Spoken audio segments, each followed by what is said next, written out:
De Campinas, Fernanda Alves. O recém-aposentado colunista de rádio e de jornal José Simão, na década passada, né, quando chegava pelos Correios ainda, ele chamava o IPVA de cartão de Natal do governador. Porque chegava que cartão, hein? No fim de dezembro, a cobrança do IPVA, que começa hoje, né? Com o pagamento da primeira parcela ou cota única para veículos com placas final 1, com desconto para pagamento à vista. Nós vamos conversar agora com a advogada tributarista Camila Oliveira. Doutora Camila, muito boa tarde, obrigado por nos atender aqui no Estúdio CBN. Olá, boa tarde, pessoal, tudo bem? Muito agradecida pelo convite. Estão me ouvindo bem? Estamos ouvindo muito bem. Ótimo, estamos aqui mais uma vez para conversar sobre aí a visita do Leão. Já começou agora em janeiro, daqui a pouco ele vem de novo em março e a gente fica sempre aí à espreita, né? Muitas dúvidas, alguns benefícios, sempre ficar de olho aberto ao que a gente pode pagar menos, mas sempre recebendo a visita do Leão aí na nossa casa. Sem dúvida. A primeira questão, né? A gente já falou disso aqui a semana passada, mas vamos colocar para o IPVA também. Quem pagar por Pix, que pode, não vai ser taxado, né? Na verdade, a gente vai pensar o seguinte, o pagamento via Pix, os estados estão aderindo, então o pagamento via Pix não significa dizer que vai ter desconto. O desconto ele vai depender do pagamento em cota única, e se você vai fazer essa cota única até dia 31/1 ou até dia 28/2. Então, os estados, como o IPVA, ele é um tributo de cada estado, o estado vai determinar isso como que ele quer receber. Então, o Pix já é uma realidade, o que a gente tem que tomar atenção é com a questão dos golpes, e inclusive muitas secretarias de fazenda já estão se posicionando com isso. Sempre que o contribuinte for fazer o pagamento, sempre fazer pelos meios legais, ou entrar no Internet Bank ou direto pelo site da própria fazenda do estado. Então, o desconto está atrelado ao pagamento em cota única. O percentual do desconto vai depender. Essa cota única é agora até 31 de janeiro ou essa cota única é até 28/2. E tem que tomar cuidado também, como você disse, né, Camila, dos canais oficiais aí com aqueles sites, né, que simulam de repente um site ali da Secretaria de Fazenda, um site oficial, e na verdade é um site ali duplicado, né, que imita o site oficial. Então, como é que o contribuinte pode tomar cuidado com isso para não perder o dinheiro, principalmente se pagar via Pix? Olha, excelente pergunta. A gente sempre vai observar o seguinte, temos que sempre consultar os canais oficiais. Via de regra vai estar pr.gov.br, o domínio tem que ser sempre o domínio do governo. E sempre procurar entrar no site pelos caminhos oficiais. Quero consultar direto para a Secretaria de Fazenda. O que eu faço? Entro na Secretaria de Fazenda do meu estado. Quero fazer live Internet Bank, acesso pelo meu banco. Recebimento de e-mails. Quando a gente coloca no Google, isso é muito comum. Os primeiros sites que listam normalmente não são sites oficiais. Então já procura direcionado. Secretaria da Fazenda de Rondônia, Secretaria da Fazenda de São Paulo, do Paraná, de Minas, e sempre olha o domínio, tem que estar .gov.br. Então, esse é um primeiro ponto de atenção importantíssimo.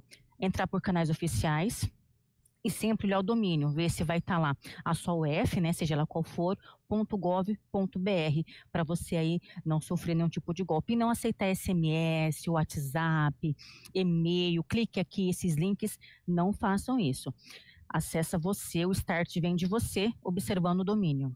Isso é super importante. Também tem aquela opção, né, Camila, dos aplicativos bancários, independente do banco, né, a maior parte aí oferece aquela opção de você cadastrar a placa do veículo e pelo próprio aplicativo você paga também. É um caminho mais seguro para evitar golpes também?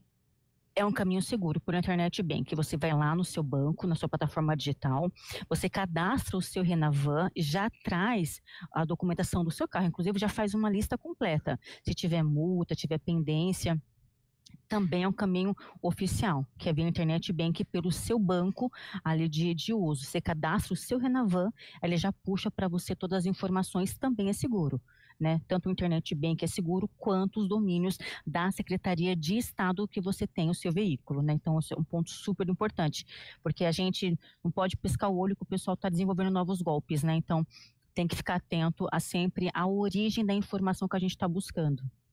Camila, quanto ao desconto em si, né? Vale a pena? Para quem vale a pena? Como fazer esse cálculo aí? Se é melhor fazer o parcelamento ou então pagar com desconto? Olha, uma pergunta bem bacana, só que essa resposta vai depender muito de duas coisas importantes. Primeiro, se você está com recurso, é ideal que você pague, porque você tem um desconto. Esse desconto, ele vai depender do estado onde você está. Então, a gente tem estado que dá 3%, que dá 6%, que dá 10%, que dá 15%. Então, são valores de desconto significativos, são bacanas. Porém, se você tiver descapitalizado, porque o começo do ano é um período que a gente tem um montão de conta para pagar. Se você estiver descapitalizado, o que eu sugiro? Faça o parcelamento. Por quê? Porque tem estado que parcela em até 9 vezes. Então, isso vai depender do quê?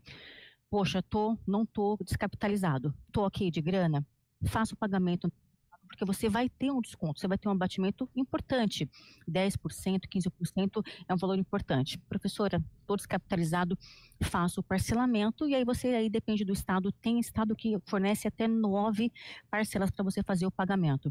Então, é interessante sim você fazer o pagamento antecipado, se você estiver capitalizado, se não, paga parcelado mesmo, porque o estado já traz essa possibilidade de 3 vezes, 5 vezes, 6 vezes, 9 vezes. Então, dependendo do momento do contribuinte e de quantas parcelas se oferece, é uma boa também pagar parcelado, se tiver descapitalizado. Agora, no caso de quem está pensando aí em vender o veículo, já está planejando isso, né, Camila? Aí não tem jeito, tem que pagar a cota única antes de conseguir fazer toda a transação ali de transferência, né? Exatamente. Aí não tem situações que a gente não tem por onde correr, né? E aí você não consegue jogar para frente esse pagamento. Aí já tem que arcar ali no momento que foi feita a transação. Mas fora essas situações, é melhor que a gente faça o parcelamento. Outro ponto importante com relação ao parcelamento, tem estados que colocam valor mínimo de parcelamento. Então, aí vai depender muito do estado onde você está. Tem estado que limita parcelas menos de R$ 150 não aceitam. Tem estado que é parcelas até R$ 400. Então, só verifica também com relação ao seu valor e ao seu estado a possibilidade de parcelamento. Porque tem alguns estados que também coloca limitação com relação ao valor do parcelamento. Também é um ponto de atenção para a gente. Bom, e no caso, né, das pessoas que estão fazendo esse pagamento agora, a Tayla citou de quem vai vender o carro, mas se não pagar o IPVA, vai ter problemas para frente. Aí, se for parado por uma polícia, por exemplo, fica sem o carro. Exato. O ponto importante quando a gente fala de tributos no geral, de pagar imposto para a Receita, seja a Receita Federal, seja a Receita do Estado, os mecanismos estão muito automáticos. Então, se você não faz o pagamento e você é parado em alguma blitz, sim, você pode ter o seu carro apreendido. Então, todo começo de ano, seja parcelado, seja cota única em 28/2, que você tem uma redução, não é tão alta, mas você ainda permanece com um pouquinho ali de desconto, mas o importante é ficar regularizado, até porque a gente sabe que não regularizando, e Deus o livre acontece, de ter o carro apreendido, aí é um valor alto, porque vai ter que pagar o pátio, correção de documentação, então isso acaba onerando ainda mais o contribuinte. Então, como existe a possibilidade de parcelamento, poxa, estou descapitalizado, estou sem grana, faz o parcelamento, mas se mantenha regular para que você não sofra aí uma parada brusca no meio do caminho de algum lugar e você precise aí não tem mais jeito, aí a compulsória tem que fazer regularização para poder pegar seu veículo de volta, né? Agora, Camila, falando aqui especificamente da nossa região, do estado de São Paulo, né? Qual contribuinte que fica isento do pagamento do IPVA? Nós temos a questão da isenção, vai depender de alguns fatores, né? Existem alguns veículos, a gente tem a questão das pessoas que têm algumas deficiências especiais, então a gente consegue listar. Primeiro ponto, alguns tipos de deficiência, a gente consegue fazer esse pedido na Secretaria de Fazenda. Alguns estados, né, até abrindo mais um pouquinho, abriu até um pouco mais o valor da isenção, salvo engano foi Amazonas, que a isenção ia até veículos de até 70 mil, agora está 140 mil. Então, o primeiro ponto que a gente tem que fazer a verificação para ter o direito à isenção. Verificar se você tem algum tipo de situação que seja necessário, questões médicas, por exemplo, deficiência visual, deficiência mental, o autismo também vai entrar. Outro ponto também que tem a isenção do IPVA é aquisições para fins agrícolas, mas lembrando que a gente tem a questão do Estado. Outro ponto também são veículos que têm mais de 20 anos de fabricação. Então, regra geral, são aquelas pessoas com deficiência física, visual, mental, o autismo, veículos que são destinados para fins agrícolas, veículos destinados para o transporte público e veículos que têm aí o ano de fabricação mais de 20 anos. Mas essas isenções são as básicas, mas a gente pode ter aí algum estado ou outro que acrescenta, como por exemplo, tivemos a situação da quilometragem também, que teve alguns estados que beneficiou alguns contribuintes, então isso vai depender muito como é um imposto do estado, os estados podem decidir aí beneficiar de alguma maneira, mas isenção em si são nessas questões que a gente acabou de colocar. Inclusive tem estado que tem dado isenção para veículo elétrico também, né? Para veículo elétrico, para bom condutor, a gente tem estados que, o Paraná, salvo engano, também está oferecendo para bons condutores benefícios fiscais de redução. Então, a gente tem uma série de benefícios aí que vai depender do estado, mas a isenção em si, que está pautada na legislação, são essas que a gente conversou, mas a gente tem aí algumas outras situações que podem nos beneficiar também. Ser um bom condutor entra numa delas, dependendo do estado. Muito bom, a gente agradece a participação da Camila Oliveira, ela que é tributarista, professora, também tirando as dúvidas sobre o pagamento do IPVA, reforçando, né, aqui em São Paulo, os veículos com placas final 1 já tem hoje a data aí para desconto com pagamento à vista ou pagamento também da primeira parcela já do IPVA. Camila, muito obrigada, viu, pela sua participação, bom trabalho para você, boa tarde. Obrigada, pessoal, uma boa tarde e até breve, fiquem com Deus, obrigada. Muito obrigado, agora são 3h52, último intervalo aqui no estúdio.